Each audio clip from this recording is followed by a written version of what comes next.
जय मां अमदान वाली, जय मां पटियाले वाली, जय मां कलकत्ते वाली, जय मां भद्रकाली, जय मां शेरा वाली, जय बाबा बालकनाथ, जय पीरां दी, जय गुरुदेव, जय गुरुदेव, जय माता दी। आप सभी भक्तों को जय माता दी।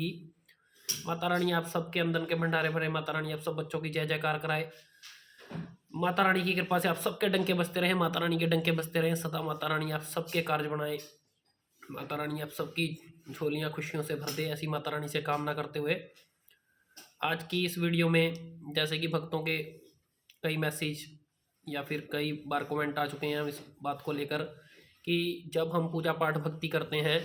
तो क्या उसका प्रभाव परिवार के अन्य सदस्यों पर भी रहता है, या हम जो भी पूजा पाठ भक्ति करते हैं तो उसका जो फल है वो परिवार के अन्य सदस्यों को भी मिलता है।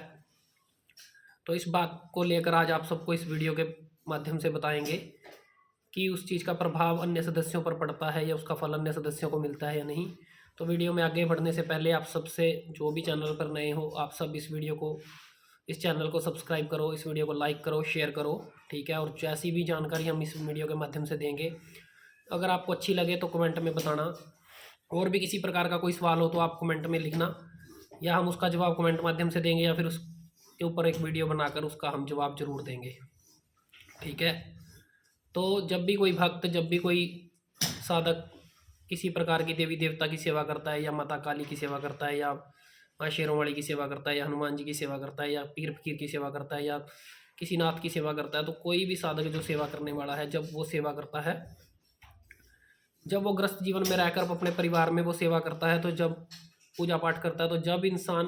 पूरा अच्छे भाव से, पूरे मन से सेवा कर रहा होता है, तो उस धीरे धीरे करके जब उसकी शक्ति जागृत होती है, जब उसको उस शक्ति का फल मिलता है, जब वो शक्ति धीरे धीरे करके आगे बढ़ना शुरू होती है, जब उस पर उसकी तरंगें तेज होनी शुरू हो जाती हैं, और जब धीरे धीरे करके उसके ऊपर उसका प्रभाव बढ़ना शुरू हो जाता है, जब वो शक्ति एक प्रकार से उसके साथ सिद्ध होने लग जाती है और वो शक्ति उस पर पूर्ण रूप से प्रसन्न होती है, तो फिर जब भी वो पूजा पाठ करता है, जब भी वो उस मंदिर में बैठता है, तो वो हमेशा ही,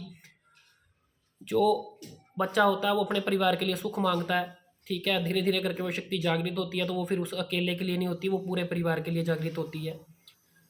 ये जरूर रहता है कि साधक के ऊपर उस शक्ति का पूर्ण रूप से प्रभाव रहता है, लेकिन वो शक्ति जो परिवार के अन्य सदस्य हैं उन पर दो तरीके से प्रभाव डालती है। एक तो तब प्रभाव डालेगी जब साधक पूर्ण रूप से सेवा में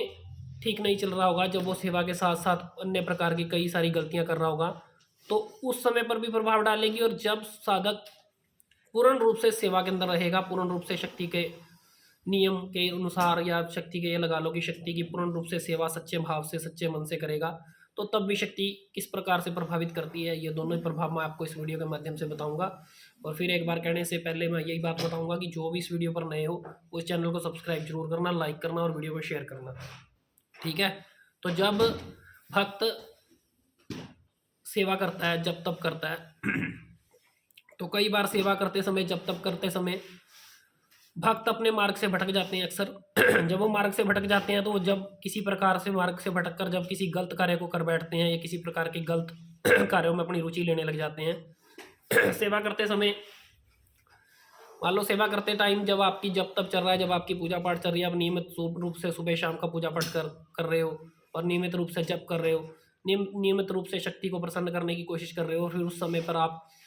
किसी गलत धारणाओं में चल जाते हो, या किसी प्रकार का आप नशा करने लग जाते हो, या मांस मदिरा का सेवन करने लग जाते हो, या फिर किसी प्रकार आप अपने चोड़े से, अपने लंगोट से कच्चे पड़ जाते हो, या आप कोई भी किसी प्रकार की मतलब गलत संगत में पड़ जाते हो बीच में, और फिर आप पूजा पाठ में भी लगे रहते हो, और आप ये सोचते हो कि शायद आपका इसके ऊपर कोई प्रभाव नहीं पड़ेगा। तो जब देवी देवता आपके ऊपर प्रसन्न हो चुका होता है, आप पर वो शक्ति आने शुरू हो जाती है, तो तब कई बार तो वो शक्ति पूर्ण रूप से बच्चे पर खेलने लग जाती है, और कई बार वाइब्रेशन पैदा करती है, कई बार इंसान के ऊपर कई प्रकार से शक्ति प्रभाव डालती है। तो जब बच्चा अपनी शक्ति के चलते ऐसी अनेक प्रकार की गलतियां करता है, तो उसका सीधा सीधा प्रभाव परिवार के अन्य सदस्यों पर लगना शुरू हो जाता है। जब वो साधक पूर्ण रूप से ठीक प्रकार से सेवा नहीं कर रहा होता, तो उस समय पर वो शक्ति परिवार के अन्य सदस्यों पर भाव देना शुरू कर देगी, यानी कि परिवार के अन्य सदस्यों पर वाइब्रेशन प्रभाव पड़ना, बहुत तेज मतलब वाइब्रेशन होनी, या कई बार तो किसी को चौंकी ही आना शुरू हो जाती है, या फिर कई बार शरीर में दर्दें बननी शुरू हो जाती हैं किसी अन्य परिवार के सदस्य को, क्योंकि जब वो ऊर्जा को परिवार का अन्य सदस्य कोई भी है, चाहे जब वो उठ नहीं पाता, तो वो जब शक्ति उस पर प्रभाव डालती है, तो फिर उसको दर्दें बननी शुरू हो जाएंगी। तो जब वो शक्ति की सेवा कर रहा होता है ना, जब वो किसी प्रकार की ऐसी बड़ी गलतियां करता है कि जब वो मान लो सेवा करते समय वो मान लो विवाहित है, उसके बावजूद वो अन्य किसी भी स्त्री पर गलत नज़र से देखता है, या कोई स्त्री सेवा करने वाली है, या फिर वो किसी पुरुष पर गलत नज़र से देखती है, या किसी प्रकार का मतलब किसी भी प्रकार से लगा लो आप कोई भी जो चूक वो कर बैठते हैं, तो उस वजह से फिर वो शक्ति अन्य प्रभावित सदस्यों को प्रभावित करने लग जाती है। हर प्रकार की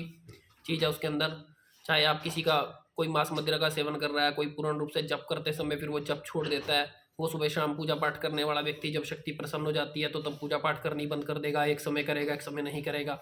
तो इस प्रकार की कई सारी गलतियां जिसके कारण वो शक्ति प्रभावित करती है, तो फिर वो अन्य सदस्यों पर अपना प्रभाव दिखाने लग जाती है। वो शक्ति अन्य सदस्य को जब वो प्रभावित करती है तो उस पर जाने का कारण यही होता है कि वो शक्ति फिर एक नया साधक नया भक्त ढूंढना शुरू कर देती है, जिस वजह से उन पर प्रभाव पड़ना शुरू हो जाता है।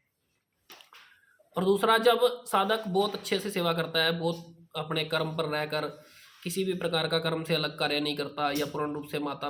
देवी देवता के प्रति अपना आस्था विश्वास जागृत रखता है और उस प्रभाव से वो सेवा करता है, उसका आचरण अच्छा होता है, उसका व्यवहार अच्छा होता है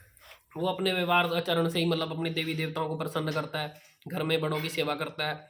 फिर अपने जो साथ के होते हैं जिन जहाँ भी उसका उठ बैठ होता है, हमेशा ही एक भावपूर्ण नज़र से देखना, सबको एक बराबर देखना, सबको अच्छे भाव के साथ ही मतलब मिलना, हर चीज़ करने के बावजूद बच्चा सुबह शाम जब सेवा में होता है, जब वो पूजा पाठ जब तक को बहुत ऊंची सीमा पर ऊंचे लेवल पे कर रहा होता है, तो वो शक्ति को पूर्ण रूप से जागृत करने में सक्षम हो जाता है। ये लगा लो कि जो पूर्ण रूप से होगा, जो कभी कोई किसी प्रकार की कोई गलती नहीं करता, ऐसी अचूक गलती जो उसके सेवा को जो उसके जब तक को प्रभावित करे, ऐसी कोई गलती नहीं करता, तो तब जाकर वो शक्ति जब पूर्ण रूप से उस पर प्रसन्न होती है, जब वो शक्ति उसको अपने रंग दिखाना शुरू कर देती है, जब उस पर वो प्रभाव देती है, जब उसको वो रंग लगना शुरू हो जाता है,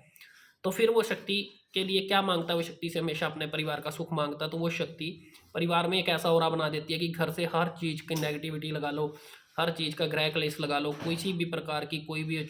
घर के अंदर नकारात्मक ऊर्जा उसको दूर करके परिवार के हर सदस्य के ऊपर अपना प्रभाव बनाती है। लेकिन वो प्रभाव एक अलग ही तरीके का होता है। वो शक्ति कभी भी शरीर को प्रभावित नहीं करती, वो शक्ति हमेशा उन बच्चों के साथ रहती है, उन बच्चों के पीछे उसका हाथ रहता है। शक्ति की सेवा करने वाला सदस्य एक ही होता है जिसके ऊपर उस शक्ति का प्रभाव होता है, लेकिन अन्य सदस्यों के ऊपर उस शक्ति का हाथ जरूर रहता है, क्योंकि वो इस परिवार से जुड़े हुए सदस्य हैं। वो जो यहाँ सेवा कर रहा है, जिस जगह पर वो सेवा कर रहा है, जो उसकी शक्ति जो उसके जब तब से वो ओरा बन रहा है, जो उसके जब तब से वो शक्ति पूर्ण रूप से प्रसन्न हो रही है, जो उसकी तरंगे उस परिवार के अंदर पूर्ण रूप से चल रही हैं, तो वो तरंगे अक्सर सब बच्चों के साथ जो अन्य सदस्य हैं उन सबके साथ कार्यरत रहती हैं। जब उस परिवार से कोई भी सदस्य कई ऐसा सवाल पूछ लेते हैं कि जो शक्ति मेरे साथ दिखाई दे रही है, क्या वो मेरे भाई के साथ भी दिखाई देगी, क्या वो मेरे घर से मेरा माँ बाप है उसके साथ दिखाई देगी, या फिर हमारे घर से कोई भाई बहन है उसके साथ दिखाई देगी। तो बिल्कुल वो शक्ति उसके साथ दिखाई देती है। जब भी वो बच्चे किसी भक्त के पास जाते हैं तो भक्त तुरंत बता देता है कि आप इस शक्ति की सेवा कौन करता है, या आप इस शक्ति की सेवा कर रहे हो, तो वो बच्चा तुरंत जवाब दे देता है कि हमारे घर में हमारा भाई है या हमारे बड़े हैं जो इस शक्ति को पूर्ण रूप से पूज रहे हैं और इस शक्ति की पूर्ण रूप से सेवा कर रहे हैं। तो तब वो शक्ति का प्रभाव अन्य सदस्य के ऊपर भी दिखाई देने लग जाता है कि ये सदस्य के साथ वो तरंगे आई हैं। ऐसा नहीं है, जब वो शक्ति पूर्ण रूप से आप पर प्रसन्न हो चुकी होती है, आपके घर की एक मतलब ये लगा लो कि एक आप उस घर के सदस्य बने हुए हो जिसमें वो शक्ति वास कर रही है, ठीक है। वो शक्ति आपके ऊपर बैठी है, आपके घर की मालिक है, आपके परिवार की मालिक है, आप उसके अंदर चल रहे हो। जब आप उसके अंडर चल रहे हो तो वो आपकी सब कुछ है, ठीक है। उसके बाद ये लगा लो कि अगर कोई ऐसा सदस्य जो घर के अंदर मतलब ऐसा सदस्य जो आने वाला हो, जिसका जन्म भी ना हुआ हो, जो माँ के पेट में ही हो, और आपके घर के अंदर एक ऐसा बच्चा जो पूर्ण रूप से सेवा के अंदर है, तो वो जो आने वाला बच्चा है उसके साथ भी वो तरंगे माँ के पेट से ही चल पड़ती हैं। अगर वो बच्चा जन्म लेने के बाद एक दिन के बच्चे को भी कोई चेक करने की कोशिश करेगा तो वो उसके साथ भी वो पूर्ण रूप से शक्ति दिखाई देगी, ठीक है। वो शक्ति पूर्ण रूप से दिखाई देगी, क्यों? क्योंकि वो बच्चा जो सेवा और साधक है, जो अपनी सेवा के माध्यम से, जो अपने जप तप के माध्यम से, जो पूर्ण रूप से जप करता है, सुबह शाम की पूजा पाठ करता है बड़े अच्छे मन से, और उसका आचरण अच्छा है, उसका व्यवहार अच्छा है, उसका मतलब देवी देवताओं के प्रति आस्था विश्वास अच्छा है, उसकी पूजा पाठ से शक्ति पूर्ण रूप से प्रसन्न है, तो वो शक्ति परिवार के हर सदस्यों पे, चाहे वो हमारा सदस्य बच्चा एक ही दिन का क्यों ना हो, उसके साथ भी उसी रूप में काम करती है जो उस परिवार के अन्य सदस्यों के साथ कार्य करती है। तो ठीक है, जो भी शक्ति की सेवा करेगा, शक्ति का प्रभाव परिवार के अन्य सदस्यों पर भी रहता है। जिसका भी ये सवाल था, मुझे आशा है कि उसे जवाब मिल गया होगा। और जिसको भी ये जानकारी अच्छी लगी वो कमेंट में ज़रूर लिखना, और भी किसी प्रकार का कोई सवाल हो, और अगर इस बात पर भी कोई बात हो तो उस बात के बारे में भी ज़रूर लिखना, ठीक है। तो जो भी वीडियो पर नए हो वो वीडियो को सब्सक्राइब कर, चैनल को सब्सक्राइब कर लेना, वीडियो को लाइक शेयर जरूर करना, ठीक है। आगे जैसी भी एक नई जानकारी होगी, कुछ भी किसी प्रकार का किसी का सवाल होगा तो उसके ऊपर वीडियो बनाएंगे, और वीडियो बनाकर जरूर आपके साथ साझी करेंगे, ठीक है। इसी के साथ जय माता दी, जय माँ अमदान वाली, जय माँ पटियाले वाली, जय माँ कलकत्ते वाली, जय माँ भद्रकाली, जय माँ शेरा वाली, जय बाबा बालकनाथ, जय पीरानी, जय गुरुदेव, जय गुरुदेव, जय माता दी आप सभी को।